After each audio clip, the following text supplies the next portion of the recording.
Bem, vamos dar início, não é? Eu estou bem feliz assim de que a gente está retomando os seminários de controle. A gente tinha começado inicialmente mais internamente, não é? Em 2019. Até quem fez a abertura na época, em 2019, foi um colega do Herbert, foi o Alexandre Vanderlei, que iniciou, né, fez o primeiro seminário, quando a gente ainda fazia mais interno. Então, a gente teve uma série de seminários ao longo de 2020 e a gente está retomando este ano, justamente com a apresentação do Herbert, que é intitulada A Transformação Digital na Indústria de Processos. O Herbert, ele é engenheiro elétrico, ele foi formado pela Universidade de Brasília, ele trabalha há mais de 30 anos, né, com automação, controle, segurança, instrumentação, e é assim, uma pessoa que interage muito, não é, com a universidade. Ele próprio dá aula também na universidade corporativa, não é, Herbert? Além Sim. de interagir muito com a universidade, algumas das pessoas com as quais ele interage, por exemplo, o grupo da URGS, e da UFRJ também, eu admiro, o Jorge, estão presentes aqui hoje. Então, é uma alegria muito grande, Herbert, assim, hoje receber, para compartilhar da sua experiência. O pessoal do Lades ficou muito animado com essa apresentação. Então, seja bem-vindo. Eu vou passar a palavra para você e para dar sequência à apresentação. Muito obrigado pelo convite. Vou tentar apresentar, né? É a tela inteira que a gente faz, é isso, né? Costuma ser a melhor opção, Herbert. Uhum.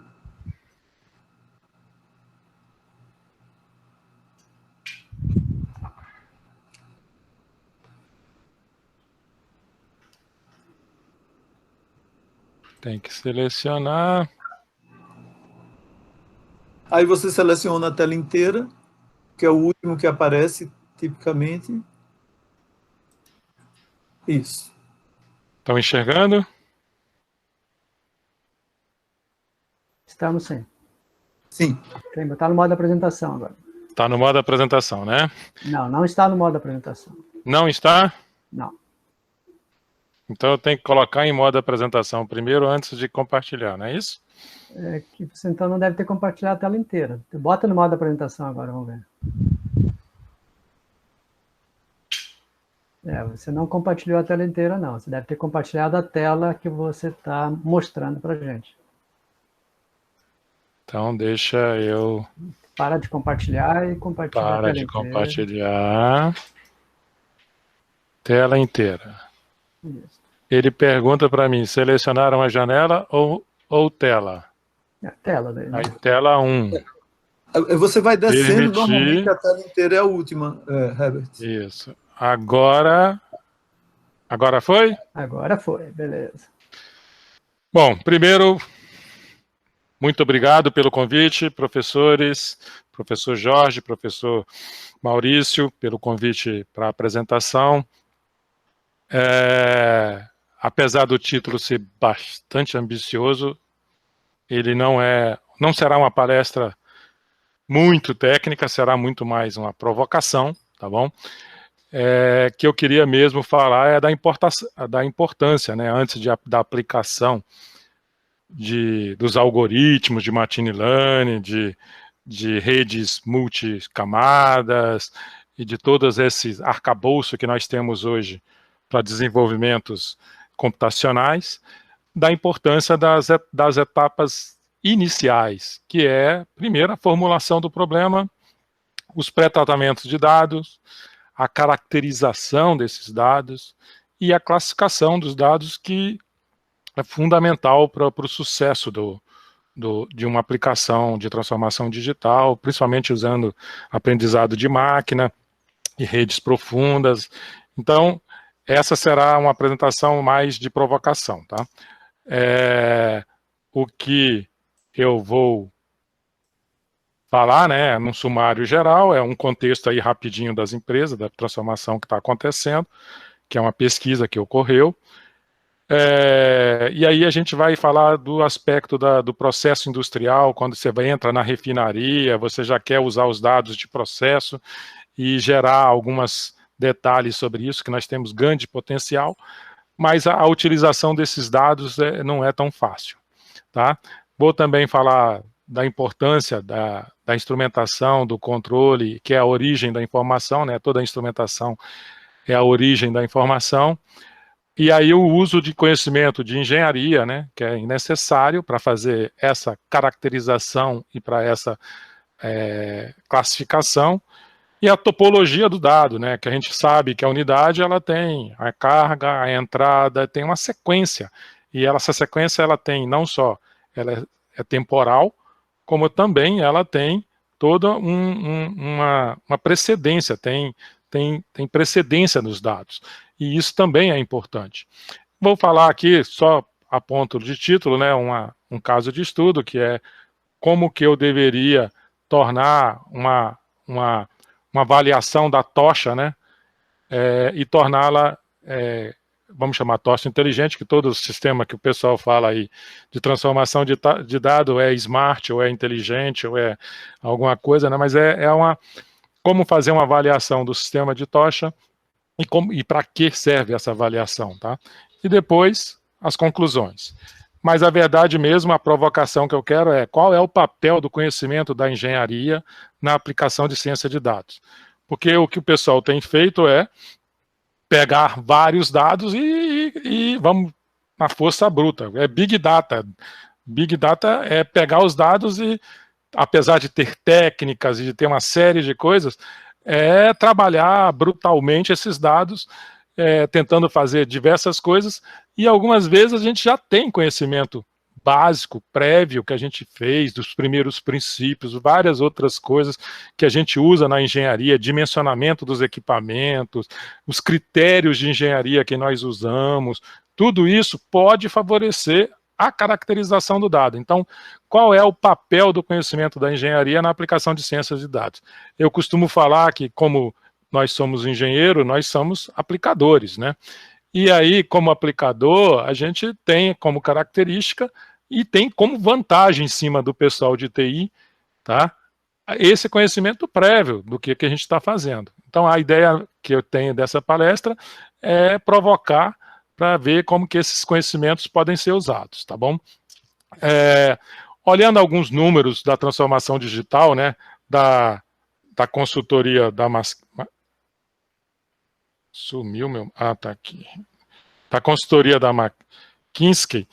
McKinsey, ela mostra, tá, que 8 em cada 10 empresas entrevistadas, elas estão desenvolvendo transformação digital.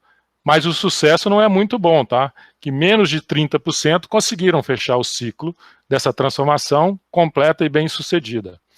E em pesquisas realizadas nos anos consequentes, 16, 14, 12, a gente vê que não tem variado, tá? A gente vê que a proporção não tem subido tanto. E que essas empresas bem-sucedidas, quando completa o ciclo, completo e tem sucesso, roda aí em torno de 16% esse ciclo completo, tá?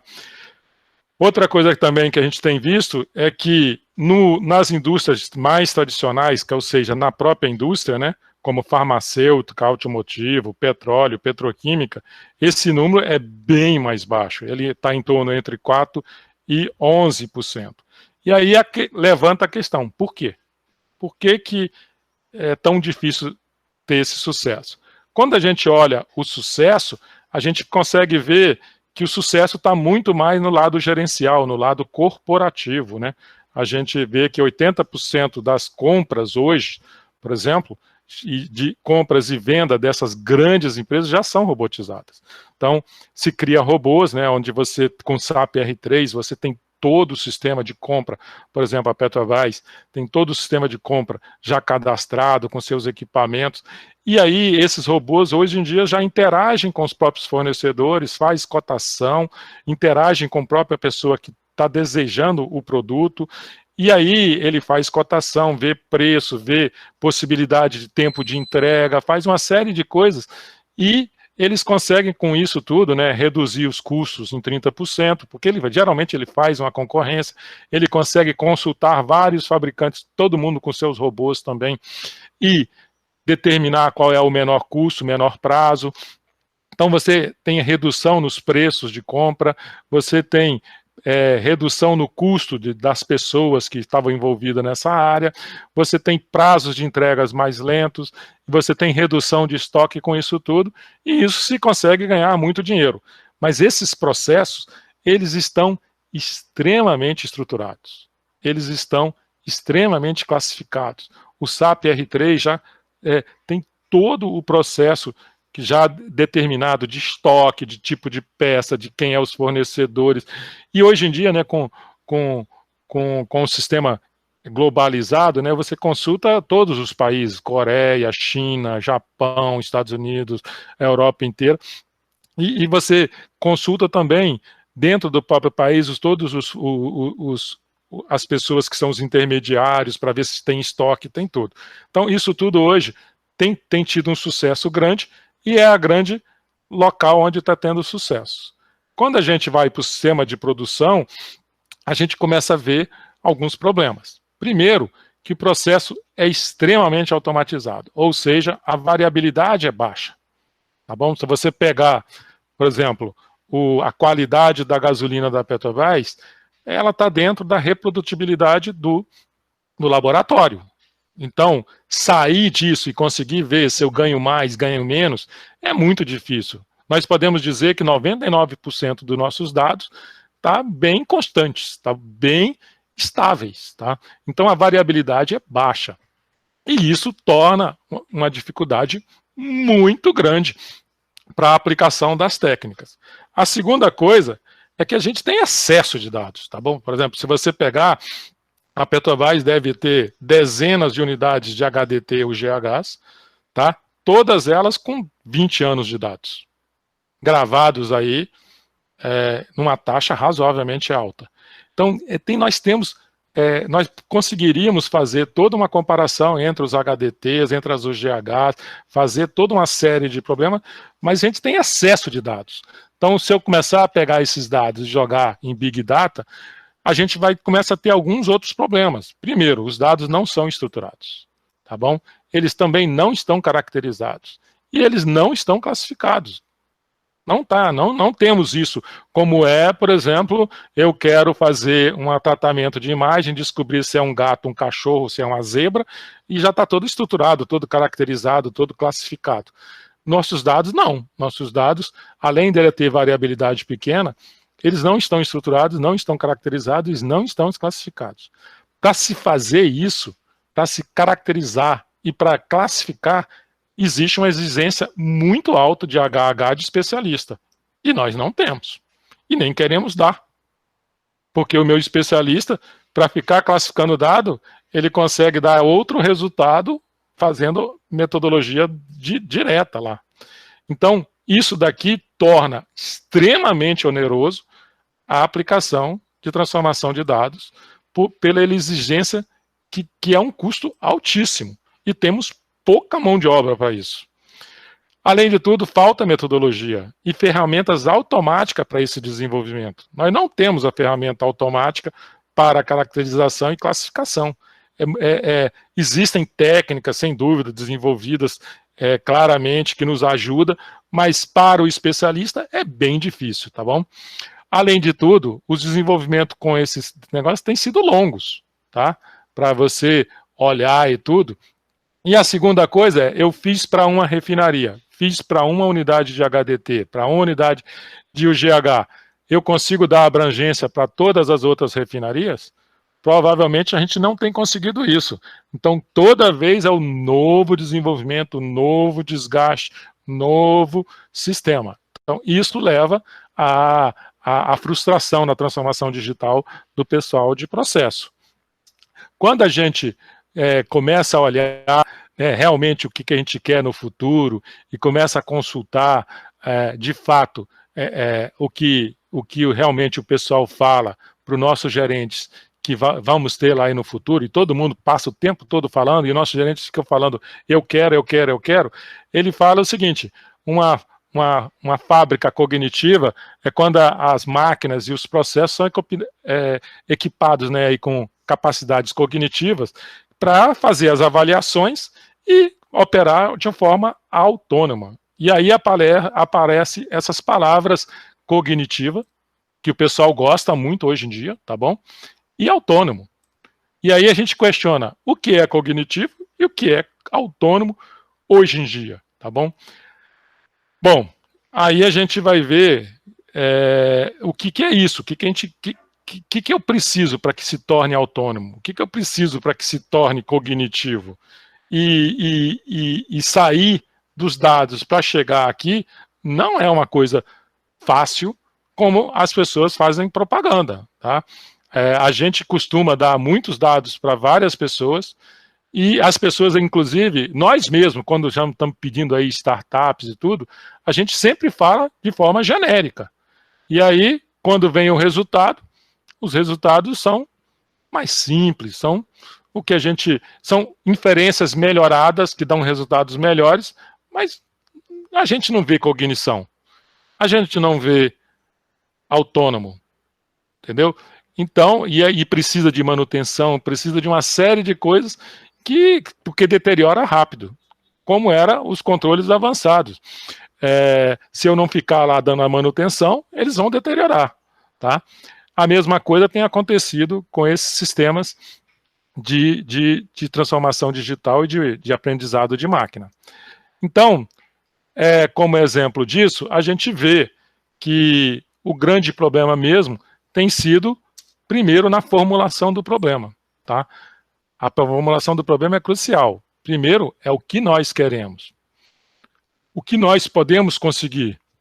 E o que nós podemos, né, avançar. O que nós conseguimos agora e o que nós podemos avançar com as novas técnicas, com a consultoria dos professores, com o estado da arte que está na universidade. Nós podemos conseguir um pouco mais do que se tem hoje já consolidado. Mas para se fazer isso, eu ainda destaco que é muito importante a gente trabalhar na topologia de dados, na dinâmica, na variabilidade, na estatística, na redundância de dados, na modelagem de primeiro princípio, na retroalimentação, porque as pessoas estão acreditando que só porque eu estou fazendo uma rede neural ou um outro aprendizado de máquina, um autoencoder, eu não preciso de retroalimentação, eu não preciso de feedback. E na minha opinião, como diz o professor Skogestar, ele fala assim, confia no poder da retroalimentação, confia no poder do feedback. Ele é primoroso para qualquer aplicação. E a gente não tem visto isso também, tá bom? E aí, principalmente, chega no final, que é a caracterização e a classificação dos dados. Elas são muito importantes. E aí a engenharia tem um papel fundamental para fazer isso. Então, eu acho que a primeira coisa que a gente tem que trabalhar e tem que automatizar e tem que tornar metodológico é exatamente isso. É a formulação e a avaliação dos dados segundo esses critérios, tá? Aí, quando a gente começa a fazer um projeto, a gente, normalmente, a própria Petrobras, quando faz lá uma startup, ele pede coisas genéricas, do tipo assim, eu quero um projeto que proveja sistema de monitoração de tochas de refinaria com capacidades cognitivas a fim de permitir que ela avalie e melhore sua operação de forma autônoma. Não falamos nada. Tá? Várias pessoas vão dizer que faz, várias pessoas vão achar que é só imagem, que é classificação por imagem, tá bom? E não é.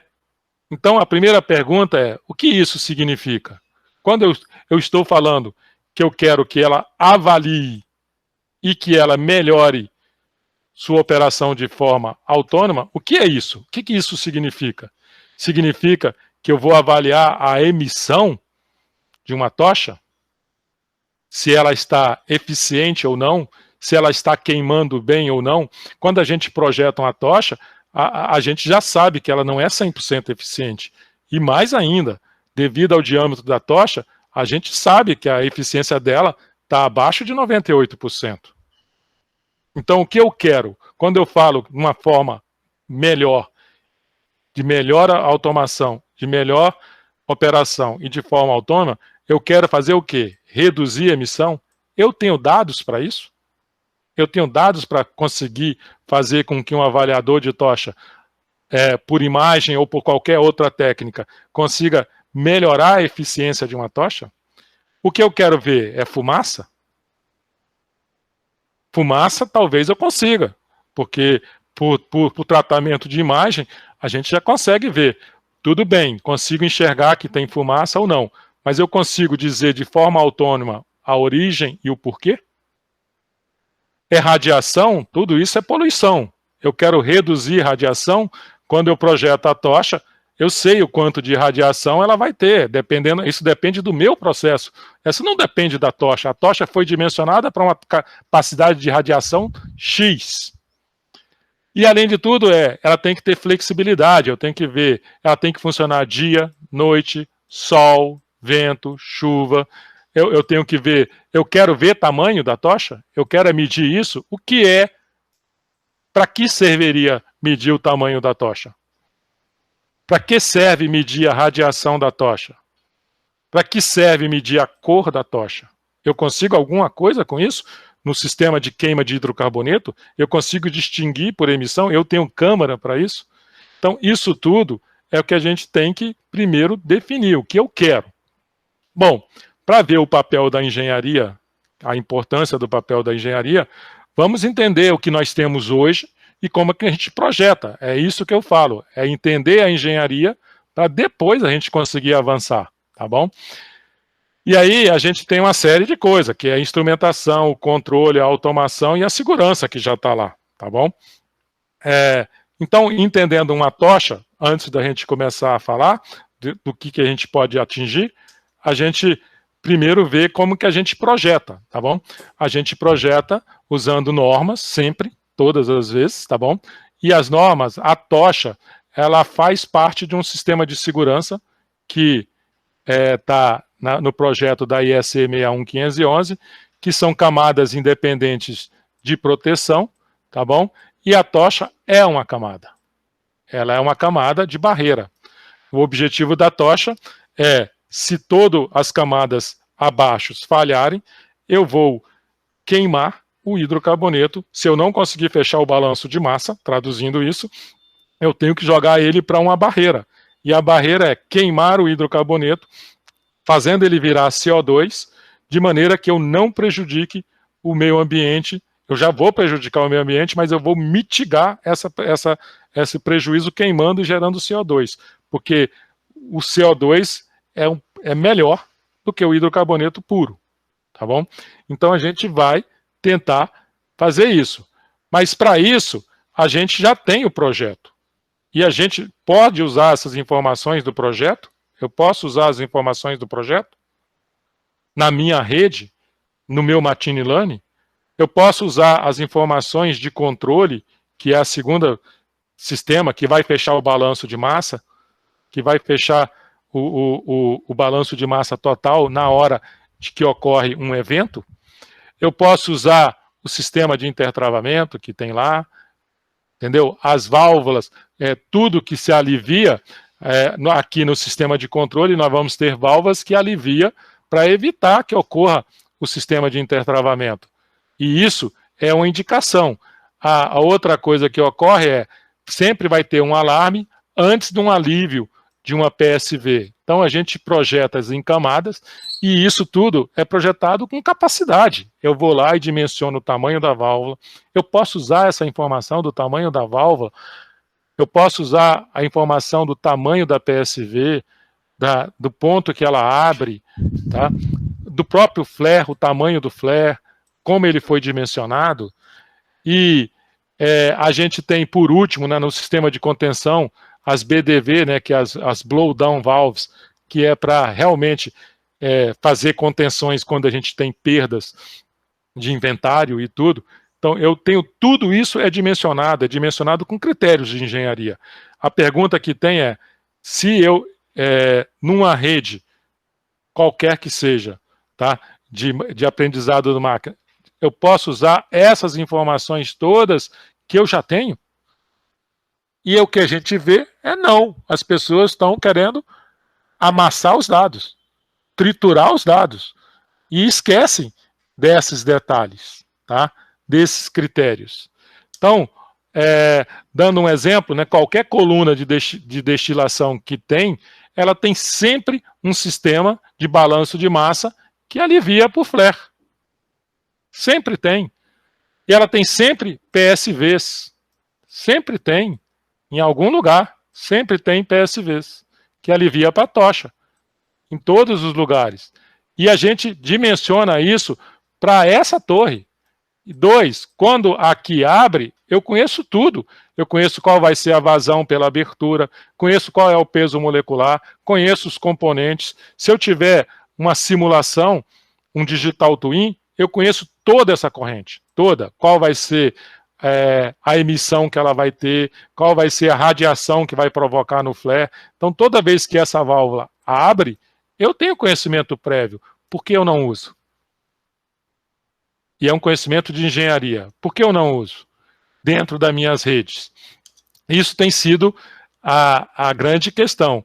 Olhando o flare como por um todo, a gente também sabe, esse flare foi projetado, teve engenharia, tem todo o critério, tem normas, tá? Quanto de piloto vai ter, qual é o selo, para que serve o selo, para evitar qual é o tamanho, qual é a altura do flare, qual vai ser a altura da chama, qual vai ser a velocidade da chama, qual vai ser a altura da chama, qual vai ser a radiação em relação ao piso, tudo isso foi projetado. Qual vai ser a emissão, qual é a eficiência que tem para cada corrente. Nós todos, isso daqui é conhecimento prévio. Se eu fizer um CFD aqui, eu consigo inclusive saber as imagens que vai ocorrer, se eu souber o vento, o tipo de vento, se eu fizer várias coisas. Então, eu estou trocando um conhecimento de engenharia e técnicas já consolidadas por uma técnica de dados. Agora, eu posso compatibilizar os dois? Eu posso compatibilizar o CFD com os conhecimentos prévios, todo do dimensionamento, mais uma filmagem dessa tocha?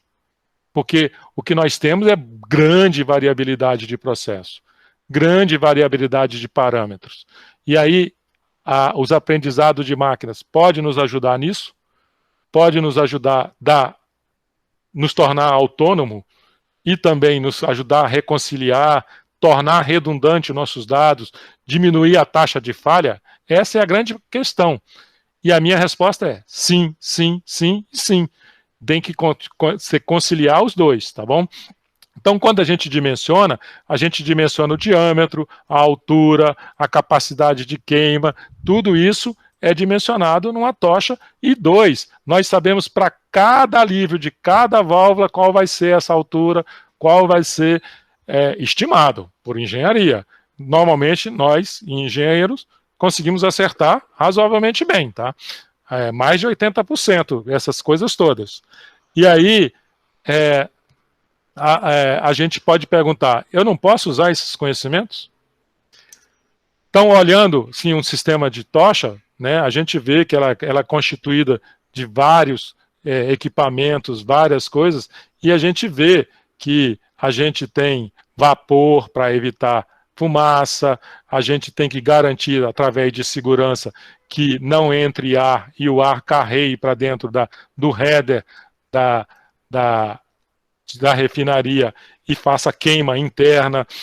A gente tem selagem, a gente tem combustível o tempo todo queimando para garantir a não entrada de ar, a gente tem sistema de segurança, porque ela é uma camada de segurança. O que a gente vê é que numa refinaria, por exemplo, nós temos centenas ou milhares de válvulas que fecham balanço, como balanço de pressão, então pressure valves. A gente tem PSVs, tá? Que uma vez abrindo vai gerar vazamento e gerar gás para cá constante. Nós temos BDVs, que se uma vez abrindo também gera vazamento e gera gás para cá constante. Então a gente já começa a ver o que eu quero num sistema de flare. eu quero, primeiro, detectar esses vazamentos. Segundo, a origem do vazamento. Terceiro, se eu estou queimando adequadamente, se eu estou injetando vapor corretamente, etc, etc, etc. Se a gente continuar olhando a tocha mais de dentro, a gente vai ver que nós temos uma série de equipamentos, tá bom? E que nós temos não só o gás que vai queimar, que está lá no header, que tem que separar o líquido, que tem que fazer. Então, quando a abertura de uma válvula, você tem condensação na próprio header, né, no coletor do negócio, que tem que ser separado, a quantidade de calor que vai liberar e frio que vai ter, vai determinar a composição que vai estar aqui. Nós temos medidores de gás, nós já injetamos gás combustível por segurança, a gente tem vapor para garantir segurança, vapor de resfriamento da própria tocha, vapor para controlar a fumaça, tudo isso daqui já foi colocado no projeto. Nós podemos usar essas informações, nós temos todas essas informações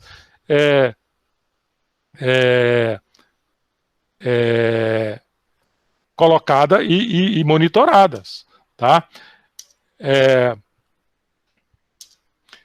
Quando a gente olha o sistema de gás combustível, a gente vê que nós temos as medições, nós temos diversas válvulas que está conseguindo, e a gente consegue determinar a vazão que está indo por flare em diversos pontos, a gente tem controle de pressão, a gente tem uma série de coisas e tudo isso está sendo monitorado. A gente tem diversidades de origem de gás, etc, etc. Isso tudo está dentro do projeto do flare. Olhando especificamente um controle de fumaça do flare, o que a gente vê? Primeiro, a gente hoje, nos flares mais modernos, a gente mede não só a vazão do flare usando um sistema ultrassônico, que mostra qual é a vazão volumétrica que está aqui e a velocidade, tá bom? A vazão volumétrica. A gente também, geralmente, nesse sistema, nós temos o peso molecular medido, tá bom? E, consequentemente, a gente consegue determinar qual é a vazão máxima que está chegando no flare e, consequentemente, definir, baseado nisso, a altura do flare, a velocidade com que vai sair, etc. Além de tudo, pela norma API, a gente também faz uma malha que define quanto de vapor eu tenho que injetar para não ter fumaça. E isso é calculado. Olha só o tanto de informação prévia que eu tenho.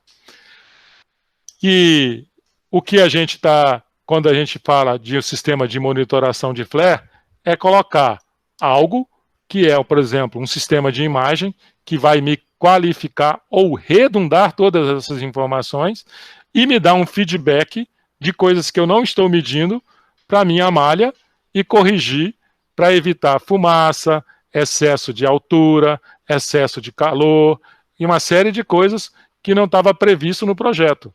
Então, quando a gente está falando de um sistema de uso para monitoração do flare, ele tem que ter uma utilidade. Uma das utilidades poderia ser esse feedback para corrigir coisas que eu não consigo medir, tá bom?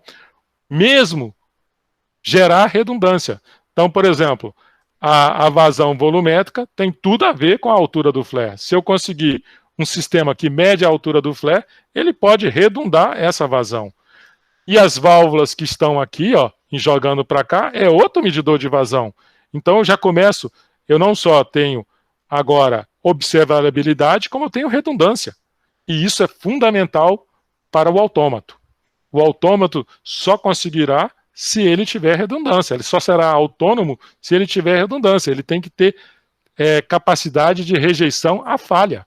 Senão ele não se torna autônomo. Senão toda hora ele vai falar, perdi a medição, toma para você de volta, operador. E aí não vai ter função.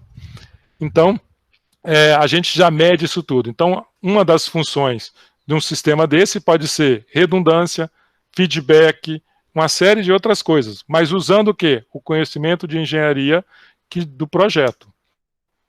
Aí, olhando aí, ó,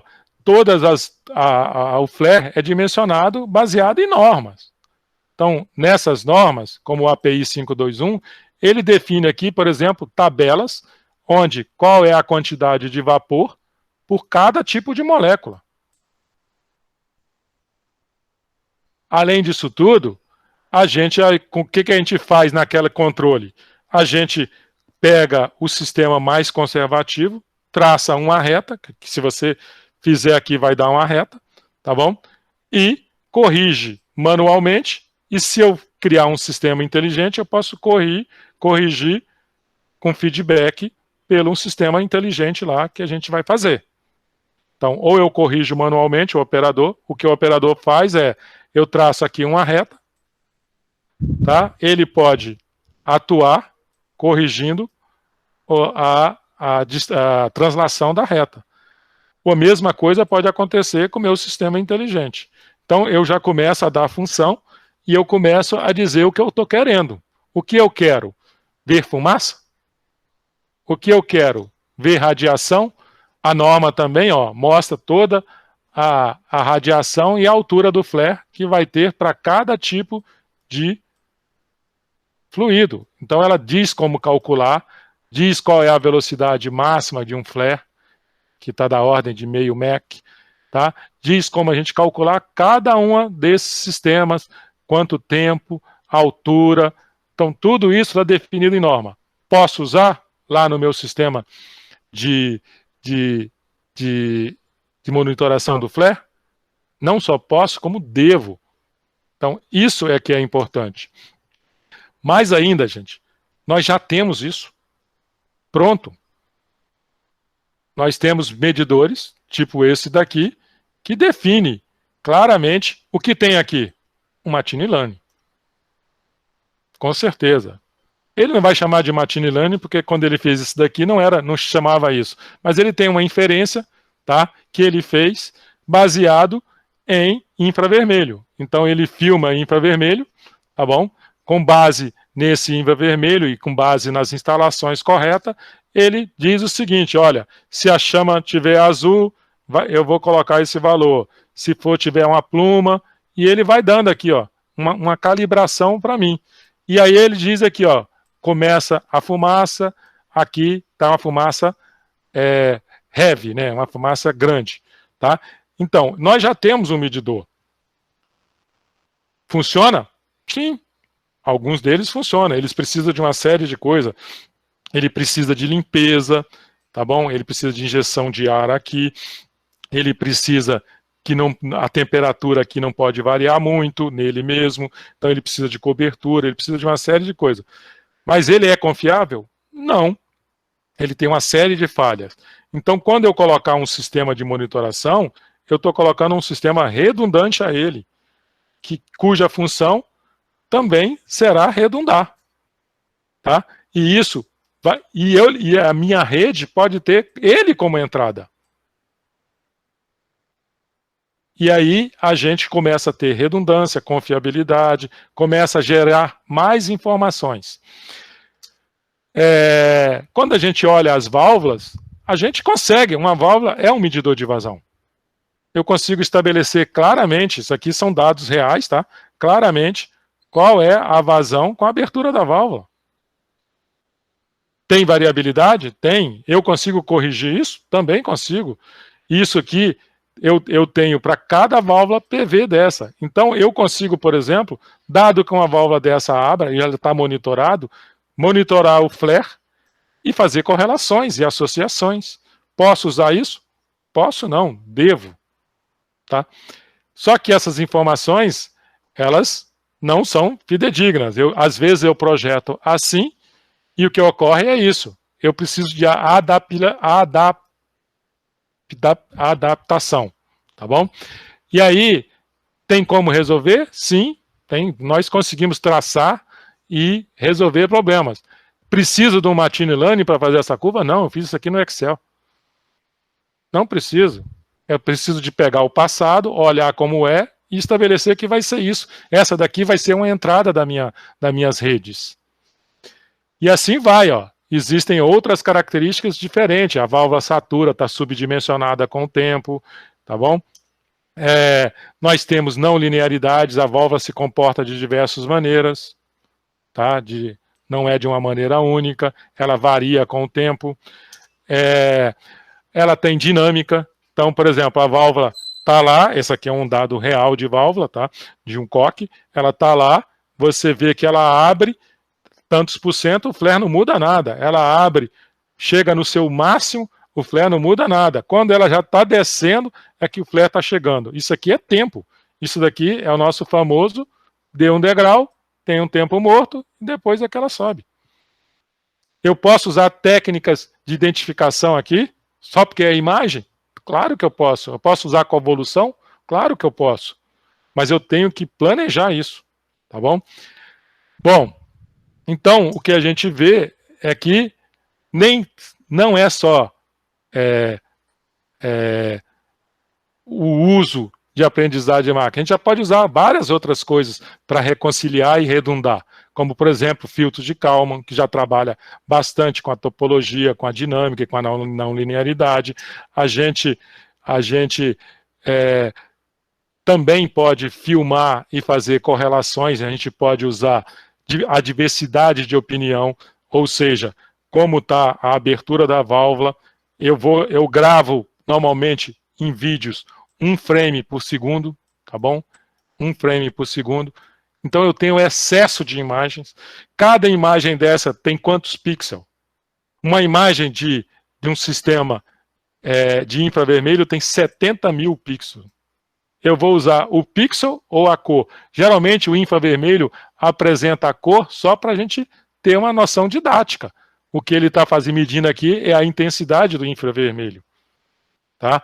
Com a intensidade do infravermelho, a gente consegue fazer... O que eu vou dar para a minha rede? Os 70 mil pixels ou vou dar a imagem infravermelho? Tudo isso eu tenho que decidir, classificar e caracterizar. Tá bom? O pixel, o que ele faz é dizer cada pixel qual é a intensidade. Eu vou dividir isso aqui em 70 mil e cada ponto desse eu estou dizendo qual é a intensidade de infravermelho que tem em cada ponto. E aí eu vou ter 70 mil informações. Ou eu dou a própria imagem e faço o trabalho de imagem. Eu dou essa imagem ou dou o pixel? Bom, a primeira coisa que a gente vê é que a gente não tem automação disso. Eu não tenho automação de tudo isso aqui pronta. Tá? Eu estou o tempo todo filmando, eu estou o tempo todo fazendo, mas eu não estou automatizado, eu não estou olhando a válvula simultaneamente, eu não seleciono as imagens no tempo, eu não faço nada disso automaticamente. E isso torna o trabalho extremamente longo e desgastante. Tá? Então, o que a gente vê? Que a gente tem captura de imagens de tochas com diferentes dia, noite, nuvens, tá? E depois você pede para um especialista dizer o seguinte: olha, o que significa cada imagenzinha dessa? Cara, ele vai demorar horas para te responder. E 2, você tem dezenas de imagens anotadas. Você vai dar todas elas para o seu especialista? Não tem como eu selecionar isso e dar algumas com base nas informações de engenharias que eu já tenho previamente? Então, o que a gente vê é que a gente pode, para conseguir uma classificação, ter para o especialista a separação. E aí o especialista vai nos dizer o que é cada um. Tá bom? Mais do que isso, além de tudo, a gente tem aprendizado. Eu coloco, detecto fuligem, coloco vapor, tá bom? E vou aprendizado. Eu tenho isso daqui como aprendizado. E eu tenho que ensinar isso para a minha rede. Ela é temporal e ela precisa. Eu tenho que ver, eu consigo calcular a altura, eu consigo fazer uma série de coisas, tá bom? E à medida que você vai injetando vapor ou injeta demais, você tem características. Isso que tudo está medido. Tudo está medido. Agora, como que eu volto esses dados para classificar? Tá bom? E eu tenho isso, ó. Eu consigo associar a abertura da válvula de vapor, tá, com a filmagem da tocha. E entregar para o meu especialista dessa forma. E aí ele fazer determinadas classificações. E isso daqui também pode ser classificado automaticamente. Então, quando a gente começa a usar as técnicas, E elas servem para isso, exatamente para eu separar e entregar para o meu especialista separado, e ele classificar e não ser exaustivo para ele. Isso está automatizado? Não. Isso não está automatizado. Tá? Então, essa é as questões que nós temos que tratar hoje. Para eu conseguir usar bem o especialista, eu tenho que previamente usar bem os dados, aí associar esses dados, tá? Clusterizar os dados e entregar para o especialista já a figurinha completa para que ele possa fazer a avaliação e dizer o que está acontecendo. Senão, ele vai ter um desgaste muito grande. Tá? Além de tudo, tá, a gente já consegue também, né, com os dados e visão computacional, definir a altura, definir se o vento está influenciando, e conseguir já uma pré-qualificação para que o meu especialista não precisa perder tanto tempo. Uma vez que a gente obtém todas as imagens, tá, aí já classificada, aí a gente já começa a usar as técnicas que a gente tem de aumenta de dados, de base de dados, de dataset, e ir fazendo diversas outras técnicas para conseguir, de fato, a nossa inferência de forma correta, para que ela tenha utilidade, tá bom?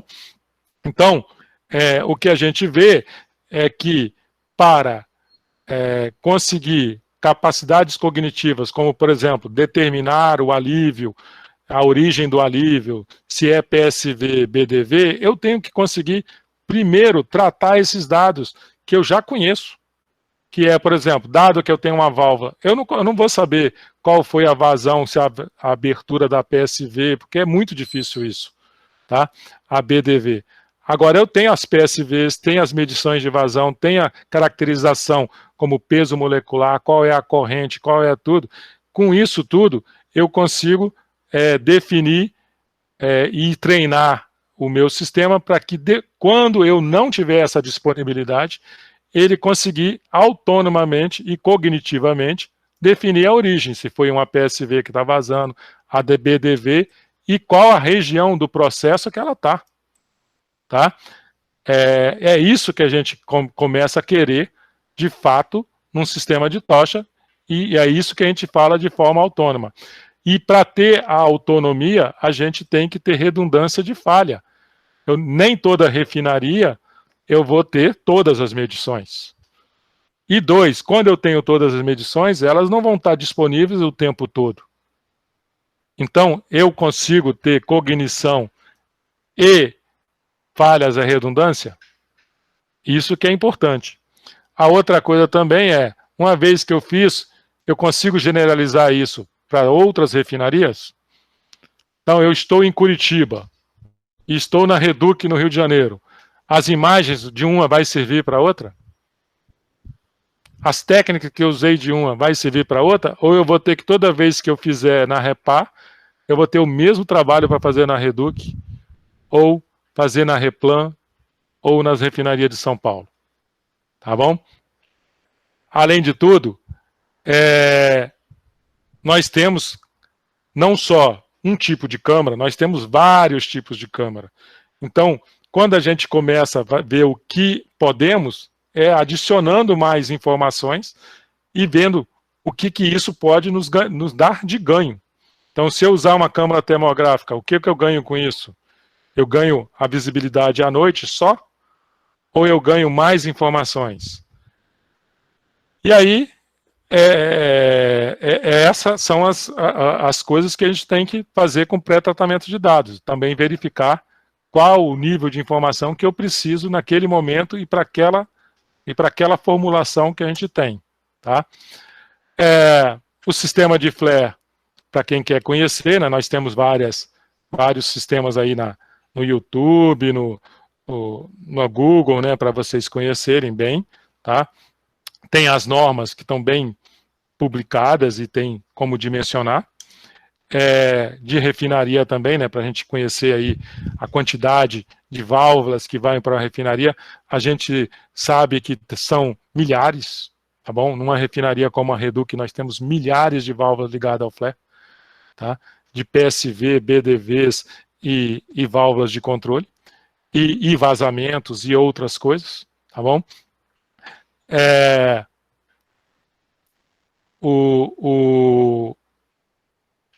O que a gente tem que ver é que, de fato, né, no futuro, né, da indústria, o que a gente vai precisar não é só de um engenheiro mais tradicional.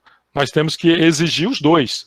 É um engenheiro que tenha habilidades na transformação digital, mas também na engenharia, tá? E a habilidade do engenheiro que a gente vai precisar, ela é bem definida no encontro mundial lá do Fórum Econômico da Suíça, tá? Como que os novos engenheiros precisam de habilidades, de entender essas novas ferramentas de máquinas inteligentes, né, que não são tão inteligentes assim ainda, mas que têm técnicas bastante avançadas, mas também, tá, tem que ter o especialista humano, que é o cara da engenharia. Ele deixa bem claro aqui, tá? E esse julgamento crítico vem desse conhecimento de engenharia. Então, a engenharia tem um papel fundamental no desenvolvimento, nesse pré-tratamento e nesse sistema de desenvolvimento de novos sistemas, então, de novos algoritmos, tá? Nós não queremos uma machine learning para resolver uma equação de segundo grau, não precisa. Ou para adaptar uma curva de uma válvula, não precisa, isso não precisa mais. Tá? A gente já tem ferramentas bastante desenvolvidas, e mesmo as ferramentas tradicionais, que são bastante importantes, como filtro de calma e estatística. Bom, aí eu deixei aí uma série de referências para vocês, tá bom? Do que a gente estava falando, e o resumo do que eu falei. Obrigado, e estou disponível. Herbert, obrigado pela apresentação. Eu quero dizer que, assim, sabe, a gente está nesse ambiente acadêmico, né, e preocupado em formar pessoas, né, que possam depois servir à sociedade como um todo, à indústria, e você, então, de uma maneira ampla, assim, né, com toda a sua vivência, trouxe desafios e ponderações muito importantes, né, sobre esses assuntos que a gente realmente está muito preocupado em como fazer essa requalificação, como você intitulou ali, para a indústria. Então, assim, já de antemão, agradeço pela excelente palestra, como já era a nossa expectativa, mas eu vou abrir para perguntas em geral, e aí eu peço ao pessoal que talvez seja interessante se inscrever no chat, pessoal, porque aí com isso eu posso ir dirigindo as perguntas, tá? Então, por favor, vocês podem começar já se inscrevendo. Eu não sei se em um dado momento o Pedro tinha levantado a mão ou se foi o Pedro Delu. Bem, enquanto isso, o Argimiro já se inscreveu aqui. Eu vou passar para o Argimiro e a gente pode ir seguindo a sequência depois. Então, passar para o Argimiro, por favor. Ok, obrigado, Maurício. E Herbert também, obrigado pela apresentação, né? Pela provocação, né, que você fez aí sobre a questão de uso de dados, uso do conhecimento, né, para aplicação nas tecnologias digitais, né? Você colocou uns dados bastante relevantes no início da tua apresentação, né, lá de que cerca de 30% da indústria, né, conseguiram aplicar de alguma maneira em alguma transformação digital, e que dessas, somente 16% conseguiram fechar todo o ciclo, né? Ou seja, você tem cerca aí só de 5% do setor industrial que conseguiu, de fato, fazer toda a implantação aí, com sucesso das transformações digitais, né? Que é muito pouco, né? Muitíssimo pouco. Tá? E você também colocou uma informação importante, né, que no setor lá de cadeia de suprimentos, né, as coisas funcionam muito bem, porque os dados estão muito bem estruturados, se consegue automatizar de maneira eficiente, né, a parte de compras de suprimentos e tudo mais, né, e enfatizou a questão dos dados estarem bem estruturados, tá, bem organizados. né? E eu acho que você tocou no ponto-chave, né, na aplicação das tecnologias digitais, né, é a questão desses dados, né, no chão de fábrica, nesse controle regulatório, supervisório, todo o processo aí de aquisição de dados, ter esses dados bem caracterizados, classificados, organizados, a topologia desses dados estarem adequadamente postas, né? Então, e tem também nessa direção, né, uma iniciativa aí do setor industrial, né, não sei o quanto a academia está participando junto disso, né, que eu não busquei informação sobre isso, mas eu sei que a indústria tem uma iniciativa para padronizar os instrumentos de medidas no sentido de ter esses dados mais organizados, né? Até tem uma iniciativa lá do Open Group, né, que as indústrias participam e estão construindo normas, mas isso ainda não está implantado, né? Está em desenvolvimento, imagino que no futuro breve isso vai estar mais bem definido, e aí o setor industrial com o setor de fornecimento de equipamentos, aí, de sensores, equipamentos de medição, vão estar conversando melhor aí para a implantação dessas tecnologias digitais, certo? Mas eu acho que uma das grandes etapas, né, dessa transformação é a modelagem desses dados do chão de fábrica. Modelagem no sentido, né, no que você mencionou, na topologia desses dados. Esses dados estarem bem organizados, colocados no seu devido lugar, né, usando, por exemplo, conceitos de ontologia e outras linguagens que organizam esses dados, né, para que eles sejam depois buscados de maneira efetiva, utilizados de maneira efetiva, né.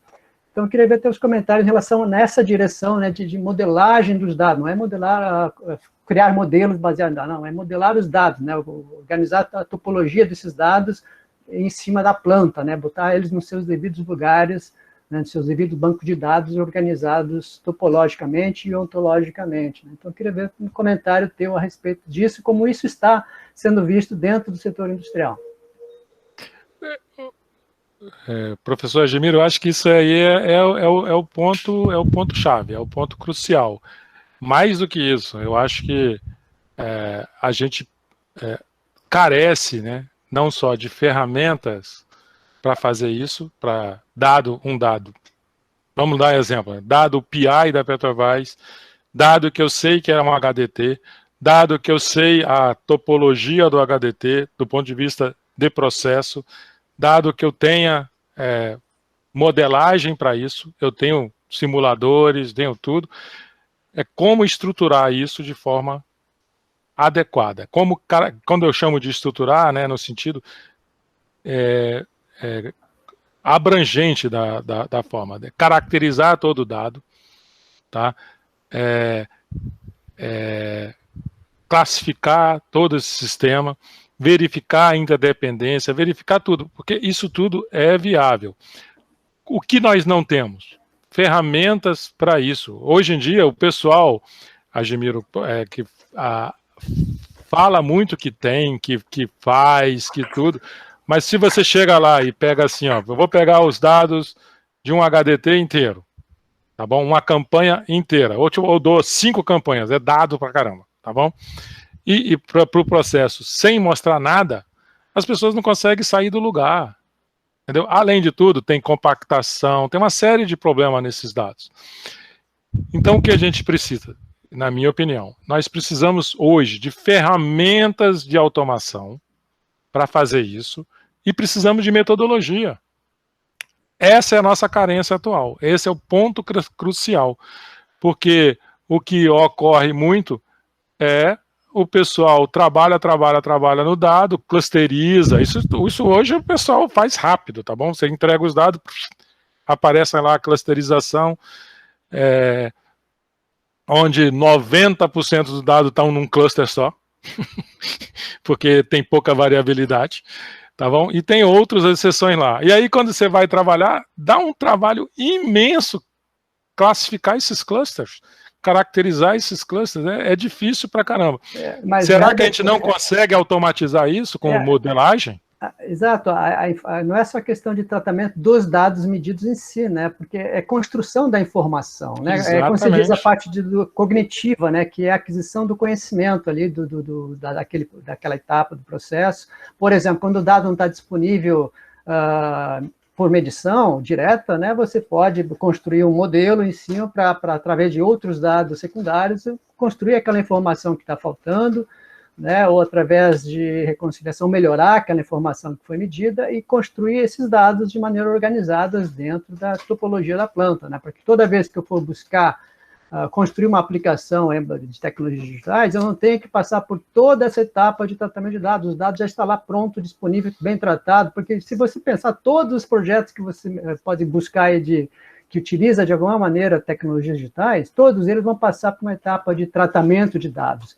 E essa etapa é custosa, né? Tem a etapa de coleta de dados, tratamento de dados, verificação se os dados estão corretos, escassez de dados, né? Falta de redundância desses dados, e todos os projetos que lidam com tecnologias digitais passam por isso. E a pergunta é, eles precisariam passar por isso? Né? Se esses dados já estivessem bem modelados, construídos dentro da planta? Né? Então, não é uma coisa que tem que ser feita de maneira... né, independente de sua aplicação, e se você já partir para uma ferramenta de construção dessa topologia dos dados, da construção dos dados, da cognição desses dados, antes de pensar numa aplicação digital que vem na sequência, né? Então não está se investindo muito recurso, e recurso investido de maneira, né, sobreposta, né, em uma aplicação que é necessária para todos. Então, essa pergunta se põe na mesa aí, para ser refletida, né? É mais do que a pergunta, é uma oportunidade para o pessoal aí que está querendo. E eu te digo, essa é uma carência industrial, e não é só da nossa indústria, é de todas. Então, nós precisamos disso, nós precisamos da ontologia, nós precisamos de uma ferramenta que nos faz isso automaticamente, nós precisamos de uma ferramenta que organiza o dado do passado, que organiza o dado do futuro que vai entrar, e é factível com o conhecimento de engenharia que nós temos, entendeu? Com todo, o cara que desenvolveu um simulador tem todos esses conhecimentos para fazer a ontologia de dados e a gente pode fazer por toolbox, a gente pode fazer, primeiro eu vou fazer de um permutador, depois eu vou fazer de uma bomba, depois eu faço de uma coluna de destilação, depois eu faço de um HDT, depois eu faço de um reator, faço de um FCC, faço de uma refinaria, entendeu? Esse crescimento nós já temos. Agora, não temos a ferramenta e não temos a metodologia. É um desafio tanto para os novos empreendedores quanto para a própria universidade também, entendeu? A gente precisa de trabalhar nessa área do pré-tratamento de dados com mais empenho, entendeu? Eu acho.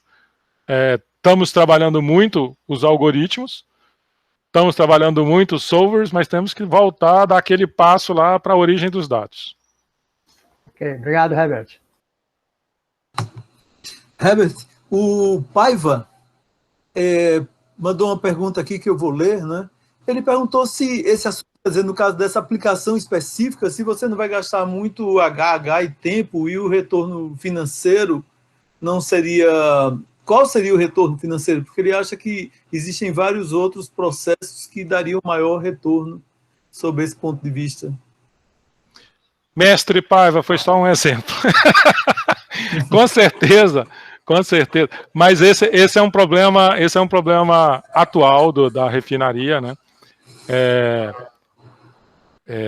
Para que a gente hoje, né, consiga aumentar a eficiência energética, operacional, fazer uma série de coisas, e a refinaria está sendo monitorada do ponto de vista ambiental, de imagem, tudo, então tem um retorno, sim, econômico grande, mestre Paiva, mas também tem um retorno dessa parte que é da origem, da onde está vindo, que é identificar o motivo por que está flerando, porque tudo isso sem dúvida, balanço de massa e falta de energia, tá?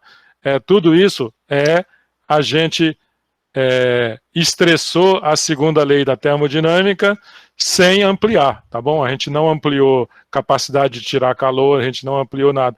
A gente só quer ampliar a capacidade de massa, mas esquece da eficiência energética, esquece de uma série de coisas. Isso tudo se reflete no final, no flare, tá bom? Então, tem ganhos sim, tem ganhos grandes do ponto de vista de imagem, tem ganhos grandes do ponto de vista econômico, mas é aquele negócio, eu tenho que formular qual é o objetivo do sistema de monitoramento de flare. Tá bom?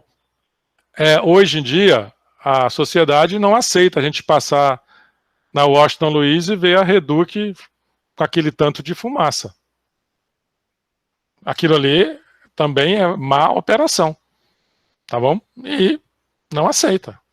Então, às vezes a gente está tomando multa aí, e as multas não são pequenas por causa da fumaça. Além de tudo, não tem motivo para estar queimando. É só dinheiro. Econômico. As multas vão aumentando, a gente vai ter que melhorar. Obrigado, Herbert. Tem uma pessoa inscrita que é o próprio Jorge, né, que quer fazer perguntas e considerações. Jorge, o Jorge me falou que eu poderia eventualmente mudar a ordem, né, porque o Jorge é um dos organizadores. Então eu vou passar primeiro, Jorge, para o Alexandre Pereira, que é da Petrobras também, que está até trabalhando com essa questão da tocha, com dimensionamento. Então, passar para o Alexandre e, na sequência, de novo para o Jorge. Então, Alexandre, por favor. Oi, Maurício. Obrigado. Herbert, obrigado aí pela apresentação. Sou seu colega da SRGE da ESUP, né, trabalho com projeto offshore. Uma preocupação, vou falar a primeira preocupação e onde se aplica mais nessa tecnologia em tocha offshore. A preocupação que eu fico, às vezes, a gente tem problemas muito simples ainda para resolver, né, no sistema de tocha, às vezes envio de líquido, né, indevido, e a gente ainda não conseguiu sanar todos esses problemas mais simples, né. Eu sei que a academia está na fronteira do conhecimento, a gente está sempre empurrando, né, quer dizer, a academia vai empurrar, né, a fronteira para sistemas mais inteligentes, mas eu vejo na prática que às vezes a gente comete uns erros assim, né, que são muito básicos. Então, eu fico preocupado como justificar na prática, né, a implementação de um sistema muito complexo frente a problemas simples ainda, né, que ocorrem no sistema de tocha. Em tocha offshore, que eu tenho visto, uma aplicação muito boa, né, para o que você falou, seria a otimização do gás de assistência, né, que é o equivalente ao vapor da refinaria, só que a gente gera, né, emissão pelo uso do gás para redução de fumaça. Não temos, né, uma cobrança tão excessiva assim em relação à fumaça pela distância e pela invisibilidade, né, vamos falar assim, da população próxima, mas tem monitoramento em satélite que pega, né, a fumaça. E, principalmente, na questão da eficiência de queima. Eu já vi fornecedores, como a Zico, né, que apresentam um sistema de monitoramento de eficiência de chama, mas ainda há uma inviabilidade, segundo eles, né, técnica, em relação à distância máxima em que a câmera pode ficar, né. Então, eu ia te perguntar se você sabe, assim, dessas soluções que você viu para a área de refino, se teria uma noção mais ou menos de uma distância máxima que você pode colocar essas câmeras para poder fazer esse tipo de monitoramento, só por curiosidade. E sobre a questão anterior, eu queria saber mais da tua experiência, Herbert, assim, o que você acha, né, frente a problemas muito simples, como que a gente lida, né, vamos falar assim, na prática, como sugerir, né, da melhor forma uma solução mais avançada como essa que você apresentou. Obrigado aí pela oportunidade, Maurício. Bom, a resposta é, olha só, tanto na refinaria quanto nas plataformas, sem dúvida, nós temos problemas que precisam de ser atacados primeiros, tá bom? Mas o que a gente vê, por exemplo, é que a Petrobras ela tem uma meta de minimizar os efluentes aí e são bastante audazes. No caso das plataformas, a gente precisa de fato reduzir muito esses efluentes e estamos sendo demandados seriamente nisso para essa redução, tá bom? Nós implantamos nessas plataformas novas o sistema de flare fechado, mas não tem nenhum funcionando. E ele não funciona por quê? Porque a gente não consegue controlar lá atrás. Então, de fato, descobrir a origem da onde está vindo o gás, para que a gente consiga priorizar os ataques, fazer tudo isso, também é importante. A segunda coisa é as perdas, porque está dando nível alto nos flare, também descobrindo da onde está vindo, e isso daí é critério de dimensionamento. E isso vai nos dar informações para mudar nossos critérios de dimensionamento no futuro, botar determinados pontos mais importantes e tudo. Mas, sem dúvida, Alexandre, eu acho que existem sim outras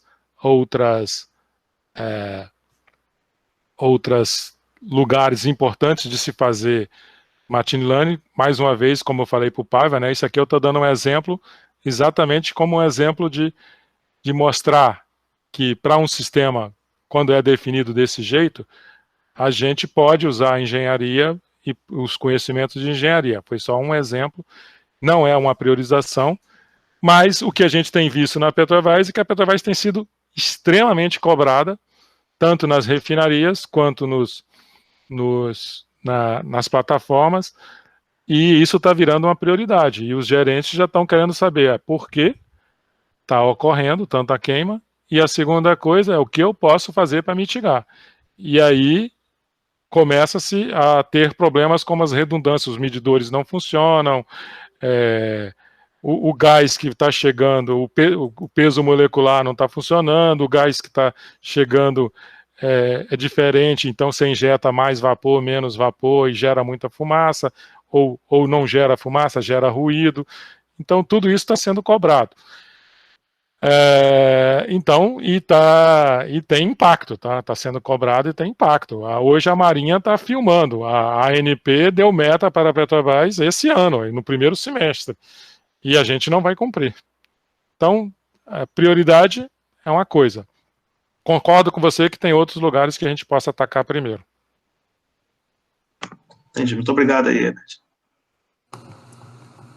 Obrigado, Herbert. Tem uma outra pergunta que também me pediram para ler, foi feita pelo Hubert Dandy Machalek. Desculpe se eu li errado, Hubert. Mas a pergunta ele fala o seguinte: no caso de outra indústria, tá? Indústria alimentícia, né, que produz pó para farinhas em geral, leite em pó, outros compostos lácteos. Ele quer saber, Herbert, se você tem conhecimento de casos de estudos de aplicação da transformação digital para avaliar a distribuição do tamanho de partículas e para evitar, né, a perdas e emissão de poluentes na atmosfera.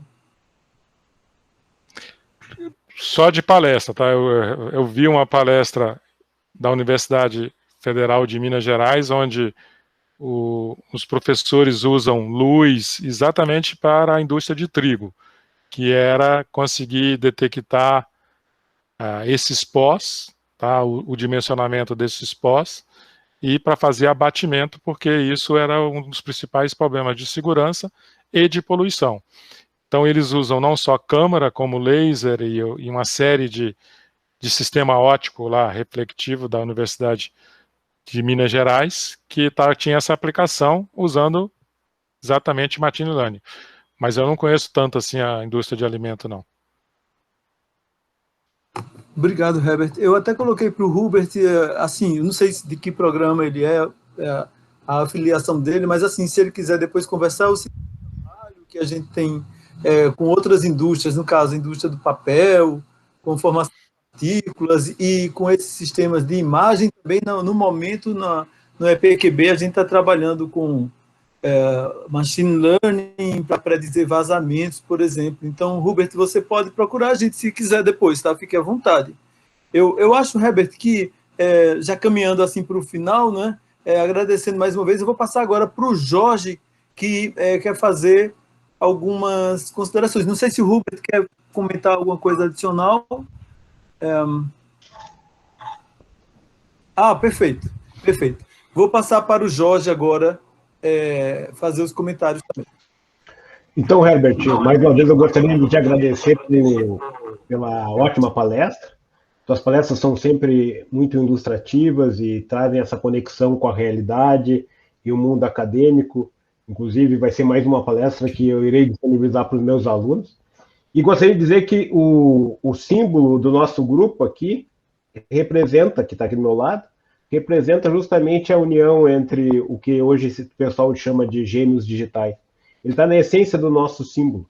nós temos toda a parte e a retroalimentação, então o nosso símbolo em si é de um gêmeo digital, que é da transformação digital em si, que é um tema que está bem na moda hoje em dia. E é um símbolo que remonta já desde 2008, 2007, quando nós elaboramos esse símbolo, e está na filosofia do nosso grupo.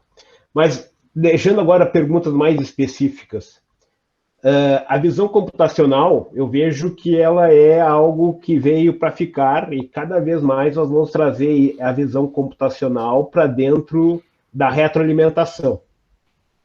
O exemplo da tocha é um ótimo exemplo, não há a menor dúvida que é um dos exemplos mais ilustrativos, porque ele mostra que dá para tirar muita informação, inclusive porque a tocha ela fica à disposição do operador, né? Normalmente tem uma câmerazinha olhando a tocha, filmando a tocha e aparecendo no painel. Mas eu gostaria de ouvir de ti quais seriam as outras áreas além da tocha que você vê que a visão computacional pode ter um grande impacto. Eu tenho 3 perguntas, então à medida que vou fazendo uma pergunta, deixo tu responder eles e a gente segue adiante, caso não surja nenhuma outra pergunta de algum outro participante. Jorge, eu acho que microfone,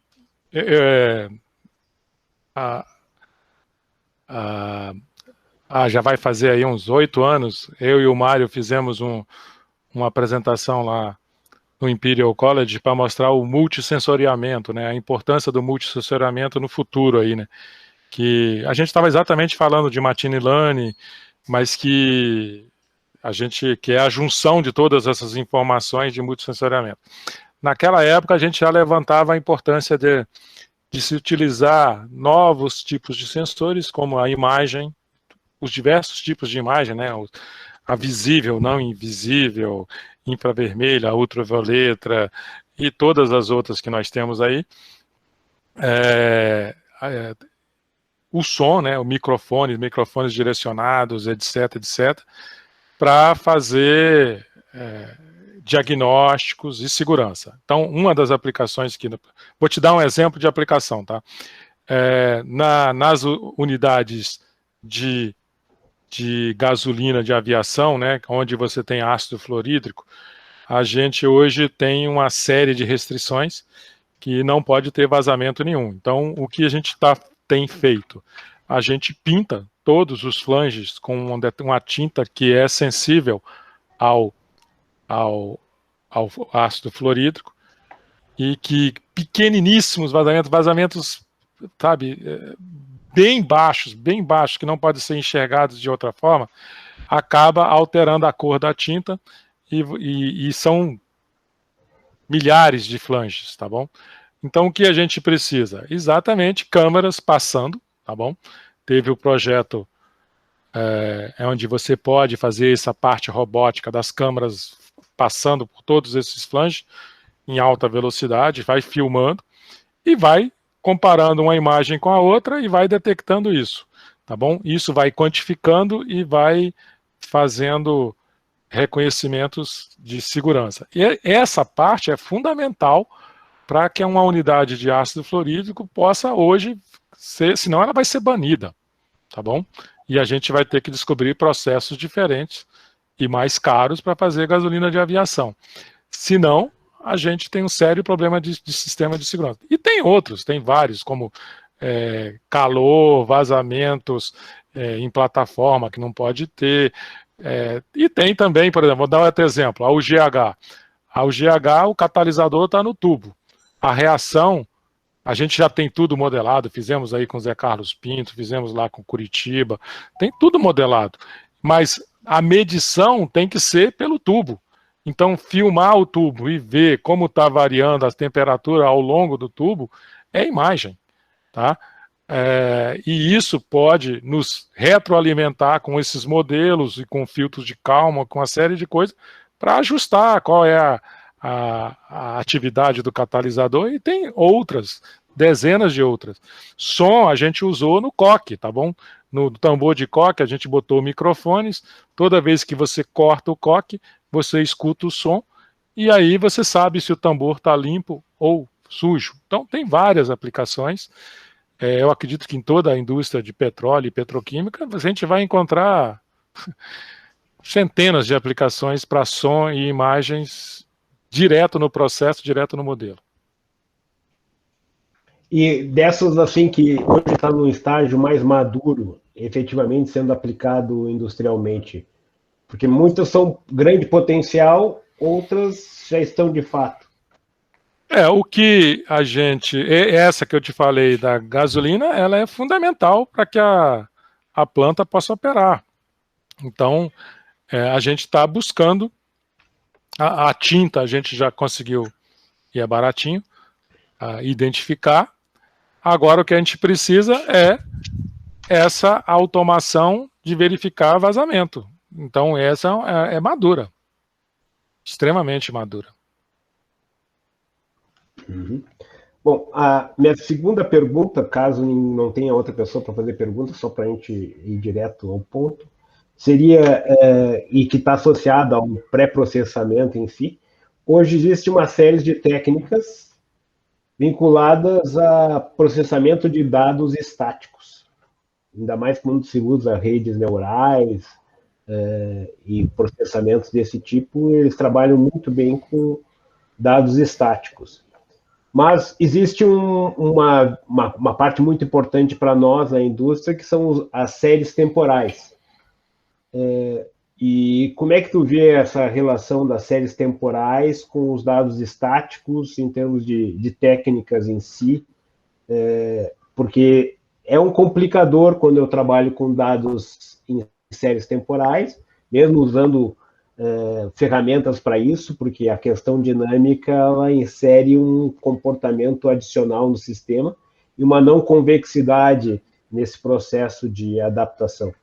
Gostaria de ouvir de ti a importância da caracterização do estado estacionário e a, digamos, pré-processamento nessa linha de dados estacionários e a combinação deles com comportamentos dinâmicos que estaria nas séries temporais. Não, eu acho que é fundamental, né, da gente desenvolver exatamente isso, e se começa exatamente quando eu falo de caracterização de dados e para chegar na classificação, é necessário exatamente encontrar e organizar esses dados do ponto de vista estático, tá? Inicialmente. Do ponto de vista, uma vez que a gente consiga fazer isso e consiga mostrar essas relações estáticas, né? E para isso a gente precisa de atingir o estado estacionário ou o quase estacionário, pelo menos, para conseguir associações, né? Também precisamos do tratamento dinâmico. O tratamento dinâmico vai fazer a detecção do estado estacionário e o tratamento dinâmico é um pré-tratamento de dados. Ele precisa estar vinculado ao tratamento de dados. Como eu estava querendo com essa figura aqui, eu acredito que eu não tenha conseguido, mas a ideia é que realmente a válvula abre, mas a tocha só vai ficar maior, ela tem uma dinâmica e eu preciso de achar essa relação de tempo, tá bom? Para cada válvula. Porque o que ocorre aqui é que, apesar da válvula abrir, devido à distância da válvula ao flare, que o flare tem todo um sistema, inclusive de capacitância, que faz com que o flare vai abrir, às vezes a válvula abre, quando ela já está quase fechando, é que o flare está aumentando. Então, essa relação de dependência do tempo faz parte da identificação do pré-tratamento de dados, porque senão a gente não vai conseguir fazer a associação. E a câmera, como ela filma de minuto, de segundo em segundo, ela vai interpretar de forma adequada. Então a gente tem que ver se realmente eu estou injetando o vapor na hora certa, entendeu? Tem coisas que a gente não vai conseguir, então você tem que ser antecipativo. Mas, pelo menos a gente saber se o injetou de forma correta ou não. Então esses são os feedbacks. E essa relação de tempo é importante também. mas ela é muito difícil quando se trata de imagem e com a quantidade de dados que nós temos. Mas é factível, tudo é factível. Hoje em dia tem muitos computadores, mas temos que trabalhar isso.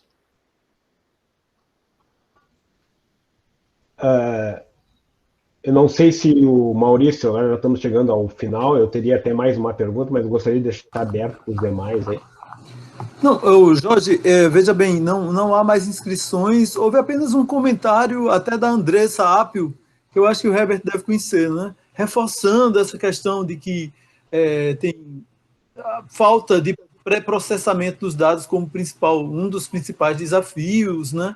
Porque os dados, às vezes, são coletados erroneamente na planta, e é claro que isso termina prejudicando. Então, tem um comentário que reforça, né, essa importância da Andressa, que eu acredito que o Herbert deve conhecer, né? Que a Andressa, ela tem uma empresa, não é isso agora, assim, fortalecendo aí o trabalho da Andressa e do Jonathan. Eu não me lembro o nome agora, se o Jorge quiser complementar. A empresa é Latos. Oi, pessoal, é a Andressa. Sim, é a Latos. A gente tem trabalhado bastante nesse sentido e a gente tem percebido muito, muito, muito isso que o Herbert falou, que a parte de pré-processamento é a mais desafiadora e difícil. Muito obrigada pela palestra, Herbert. Foi excelente. Obrigado a você. Eu conheço a Andressa e tenho estimulado a Latos a trabalhar nessa área, tá bom? Sempre que eu posso dar conselho para a Andressa, eu dou conselho para... Vamos trabalhar o pré-tratamento de dados, que isso vai te diferenciar. O resto, ela e o Jonathan é craques. Então, Jorge, se você quiser voltar e fazer aquela pergunta que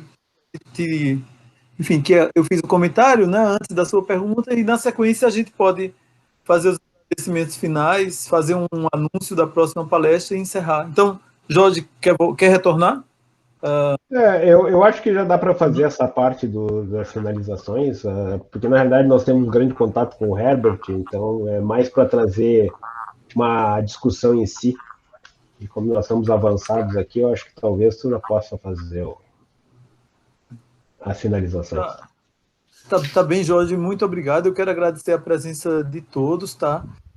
Dizer que tem muita gente aqui, Herbert, vários professores, né, presentes de diferentes universidades, da Santa Catarina, Daniel Coutinho, São Carlos, o professor Furlan, e muitos alunos, né? E eu fico pensando, o pessoal do Lattes, assim, deve ter ficado, e também do Genscope, né?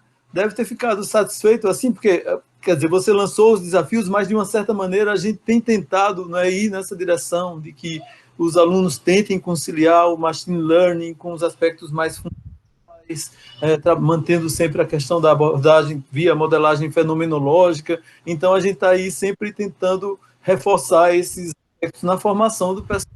A sua palestra foi, para a gente, muito positiva também, né? Foi um feedback aí que a gente teve que, de uma certa maneira, dá mais gás para a gente seguir em frente com essa motivação.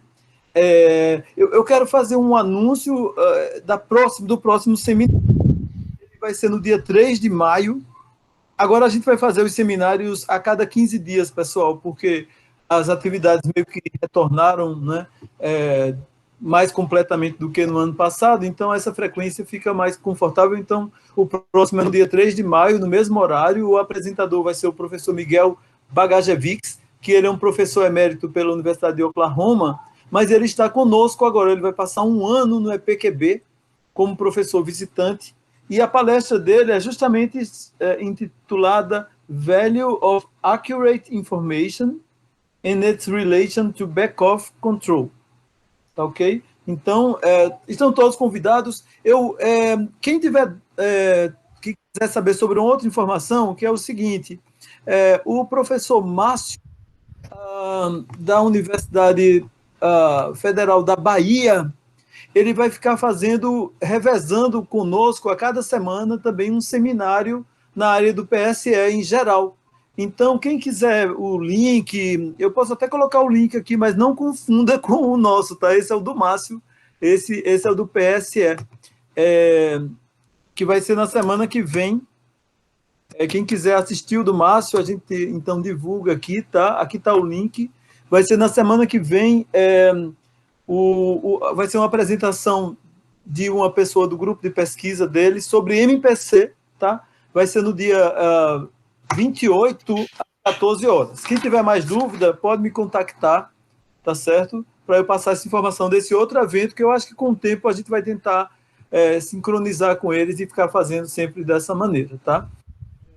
Agora, então é isso, basicamente, que eu queria dar de anúncio, e mais uma vez agradecer ao Herbert, muito obrigado, tá, pela sua disponibilidade, pela excelente apresentação, e por todos esses anos, né, trabalhando próximo à universidade, contribuindo para que a gente possa, de alguma maneira, dialogar mais. Você faz esse papel de ponte, né, muito bem, assim, comunicando a indústria com a universidade. Então, a gente tem que agradecer por essa apresentação e por esse trabalho, assim, de muitas décadas já, nesse sentido, tá, Herbert? Então, muito obrigado. Eu que agradeço o convite e o carinho aí de vocês. É um prazer imenso trabalhar com a universidade, com as universidades. Então, Herbert, muito obrigado. Pessoal, então, a gente se despede aqui, tá? Eu vou encerrar a gravação.